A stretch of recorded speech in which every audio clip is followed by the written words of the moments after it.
Welcome to AI Unraveled, your essential guide to the real-world business impact of artificial intelligence. Today, we are cutting through the theoretical fog. Google and DeepMind just dropped a free university-level curriculum, the knowledge that separates those who merely talk about AI from those who build and deploy it. We're reviewing the AI Research Foundation syllabus. This is the blueprint for enterprise builders. You'll get hands-on with actual code, master tokenization, and embeddings, and finally grasp the transformer architecture that underpins every modern LLM. This curriculum addresses the critical, unsexy work of managing data bias and ensuring proper training to solve production-scale problems. If you want to advance your career, comfortable theory won't cut it. The instruction is right here. But first, a strategic question. Your platform solves the hardest challenge in tech, getting secure, compliant AI into production at scale. But are you reaching the right 1%? AI Unraveled is the single destination for senior enterprise leaders, CTOs, VPs of engineering, and MLOps heads who need production-ready solutions like yours. We have reserved a limited number of mid-roll ad spots for companies focused on high-stakes governed AI infrastructure. This is a direct line to your most valuable buyers. Secure your high-impact package immediately. Secure your mid-roll spot. Link in show notes.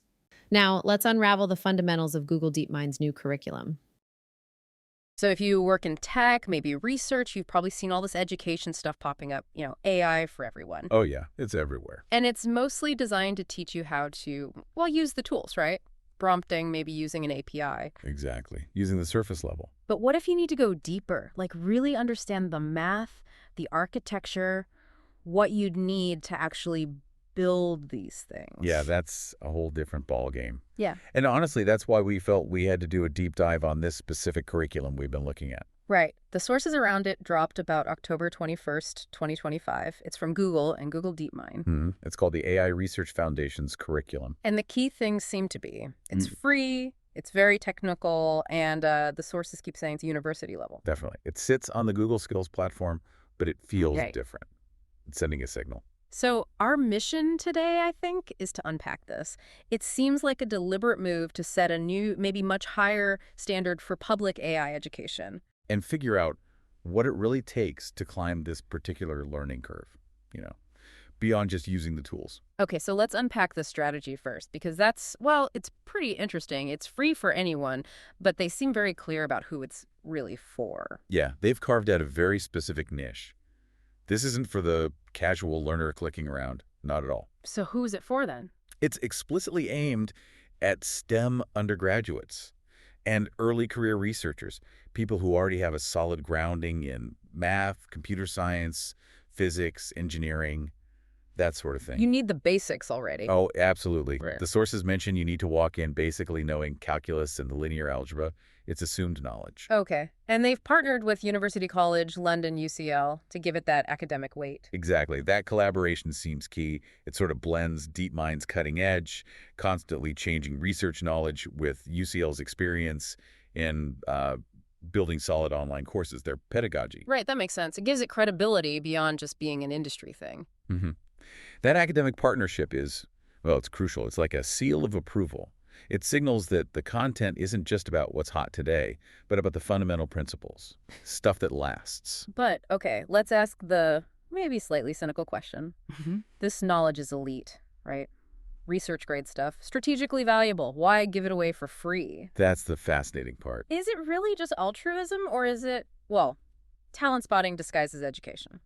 I think the sources suggest it's a bit of both, strategically speaking. Yeah. The stated goal definitely sounds quite altruistic. They talk about dismantling regional barriers to accessing education. Okay. But the outcome, it's undeniably strategic talent cultivation, building a pipeline. How deep does that cultivation go? Does it seem targeted? It seems quite deep. The materials mention a really strong focus on localizing courses, adapting them for educators and learners in Africa specifically. Oh, interesting. Yeah, and they highlight people involved like Ulrich Paquette, a Google DeepMind research scientist who co-founded the Deep Learning Indaba.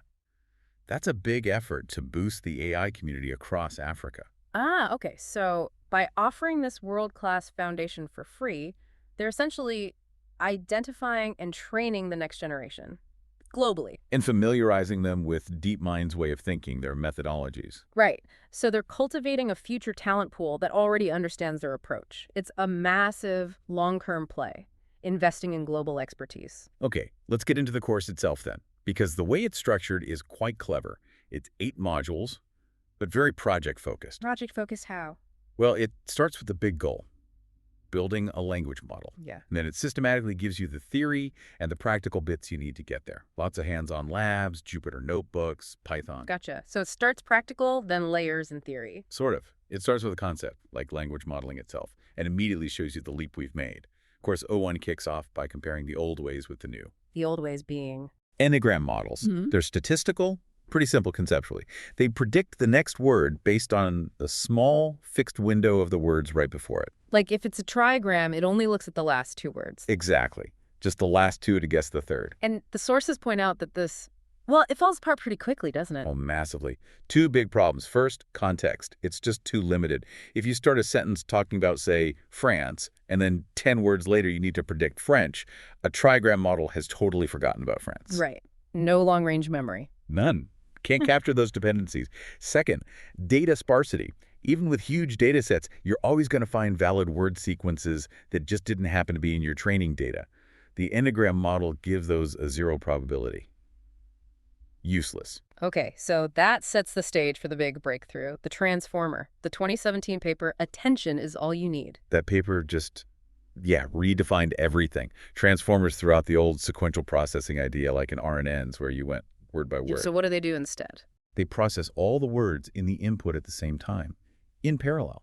And that's what finally let models learn these really complex long-distance relationships between any 2 words, no matter how far apart they are. And the mechanism behind that is self-attention. That's the term you hear all the time. That's the heart of it, yeah. Okay, so for someone listening who maybe knows their math but isn't deep into deep learning yet, can you break down self-attention? That query, key, value analogy the sources mentioned. Sure. Think of it like a super dynamic library indexing system. For every single word, the model creates 3 vectors, a query, a key, and a value. Okay. Query, key, value. Right. The query Q is like the word asking, hey, who else in this sentence is relevant to me? Okay. The key is like the word's label saying, this is what I'm about, this is my topic. Got it. And the value V holds the word's actual meaning, its semantic content. The magic happens when the query of one word checks against the keys of all the other words. Precisely. That comparison, Q vs. K, generates a relevant score between every pair of words. How much attention should this word pay to that word? Okay. Then those scores get normalized, usually with a function called softmax, turning them into weights that add up to 1. Like percentages of importance. Kinda, yeah. And the final step is to create a new representation for our original word by taking a weighted sum of all the value vectors in the sentence, using those weights we just calculated. So the word's new meaning is blended from the meanings of the other words, based on how relevant they are. Exactly. It produces this deeply contextualized representation. The word now understands its place and meaning within the entire sentence, not just based on its immediate neighbors. That's the leap beyond the fixed window of n-grams. Okay. That attention mechanism is clearly powerful. But you need to feed it the right stuff, right? The data needs prepping. The curriculum covers the whole pipeline, starting with tokenization. Why is that more complicated than just, giving each word a number? Yeah, the sources really dig into this. Tokenization turns text into numbers the machine can read. But the key thing is it usually uses subwords. Subwords, like breaking words down. Exactly. So a word like tokenization might become 2 tokens, token, and maybe #nalization. The hashtag D indicates it's part of a word. Why do that? Why not just use whole words? It solves 2 big problems at once. First, rare words and different word forms, like plurals or word endings. If you gave every unique word its own token, your vocabulary would explode. It becomes computationally massive. Right. Subwords let you represent a huge range of words with a much smaller set of building blocks. Second, it helps the model handle words it's never seen before. If it sees a new word but recognizes the subword parts, it can still figure out something about its meaning. Okay, that makes sense. Efficiency in handling novelty. So once the text is tokenized, you get into the actual learning loop, training and backpropagation. For a STEM student listening, they know calculus, optimization. How does that gradient concept work here? Backpropagation is really the engine of learning. It's this constant cycle, 4 steps, trying to minimize the model's mistakes. Okay, step one. Data goes in, through the network that's the forward pass. The model makes a prediction. Step two, check how wrong it was. Yep. The loss function calculates the error. How far off was the prediction? And step three, the backward pass. This is the calculus part, right? This is where the math gets heavy. The algorithm calculates the gradient. That's the derivative of the loss function with respect to every single parameter, every weight in the entire network. Okay, so it figures out how much each tiny dial contributed to the final mistake. Essentially, yes. Yeah. Which direction does each weight need to move to reduce the error? It uses the chain rule from calculus to send this error signal backwards through all the layers. So the gradient gives the direction and magnitude for the fix? That's it. And step 4, the weight update, uses that gradient information, usually with an optimization algorithm like Atom, to just nudge all those billions of parameters slightly. To make the prediction better next time. Exactly. And then the whole cycle repeats. Yeah. Millions, billions of times, until the loss is low enough. The course really wants you to understand the math driving that whole optimization dance. Got it. So once you grasp the engine, the mechanics, the curriculum seems to take a sharp turn towards responsibility. Module 06, Align Your Model. It frames ethics and safety as technical skills. Yeah, not just an add-on. It's presented as a core competency. The goal is technical alignment, making sure the model's behavior is helpful, harmless, and honest. Why the urgency? Because the sources are clear. AI trained on unfiltered human data can easily pick up and even amplify our biases. Historical biases, societal inequalities, they get baked in, causing real harm. And the materials give concrete examples of this, right? Like the problems with AI and hiring. Exactly. Systems trained on past hiring data often just learn to repeat past discrimination. There were those reports about tools penalizing resumes with words like women's, or more recent findings about LLMs showing bias against certain demographics. Yeah, I remember that. And also the predictive policing examples. Right. Using historical crime data, which itself might be biased due to past policing practices, leads to these feedback loops. Over-policing certain areas based on the AI's biased predictions. That COMPAS algorithm is the famous one, isn't it? Used in U.S. courts. Yeah, it was found much more likely to wrongly flag black defendants as high risk for reoffending compared to white defendants. The point the curriculum makes is that these aren't just abstract ethical issues. They are technical failures in the model's design and training, failures that alignment aims to prevent. So putting it all together, where does this DeepMind course actually sit in the very crowded world of AI education? Good question. It feels like it's filling a specific gap, maybe a missing rung on the ladder. I think so.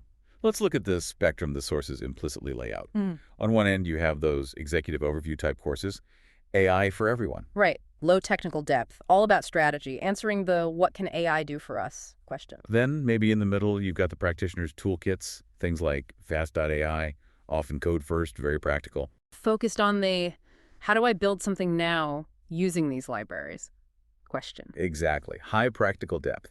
Now, this DeepMind Foundations course, it's different. It's theory first, architecture first. Very high technical depth, as the sources say. Yeah.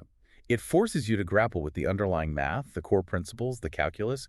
The goal isn't just to make you a good user of today's tools. It's to train the people who might invent tomorrow's tools. That seems to be the ambition. Cultivating researchers who can define the next generation of APIs, not just use the current ones. Okay, so let's give some direct advice based on that. If you're listening and you're an ambitious STEM undergrad, Yeah, this sounds like a direct path. absolutely. It looks like a perfect launch pad, something that would look very good on an application for grad school or a research internship. It shows you've gone deep. What about an experienced software developer, someone who uses PyTorch or TensorFlow daily but maybe didn't learn the theory from first principles? For them, the payoff is huge. Yeah. Real conceptual mastery, understanding the why behind the code they write every day. But there's a catch. The catch is you have to be ready for the math, really ready. Go back to the linear algebra for all those vectors, the multivariate calculus for the optimization. It's demanding. Okay. And lastly, what about the self-taught practitioner? Someone who's learned mostly by doing building projects. For them, this could be ideal. It's the perfect way to solidify that hard-won practical knowledge. Connect the how-to with the fundamental why it works. It fills in those theoretical gaps you sometimes get with self-learning. #outro. So, bottom line, this AI Research Foundations course feels pretty significant. It bundles DeepMind's research edge, UCL's academic rigor, and this core focus on responsible engineering. And it's free, which is aimed at breaking down those access barriers we talked about. Right. It's a unique combination. And the whole thing builds towards a final capstone project, doesn't it? Where you have to tackle a real-world problem. Yeah, identify a challenge, develop an AI solution. It's really pushing you beyond just learning the material. To actually doing research, producing knowledge, not just consuming it. Exactly. So the final thought maybe for you listening. The challenge isn't just mastering the transformer or whatever the current hot architecture is. This course is sort of an invitation. An invitation to what? To start thinking about what comes next. What's the next technical breakthrough we need, especially to solve these really thorny alignment and bias problems that even our best models struggle with today. So it's preparing you not just to understand the present, but to build the future and hopefully a more responsible future for AI. That seems to be the ultimate goal. That's the real research frontier it sets you up for. That's it for today's deep dive.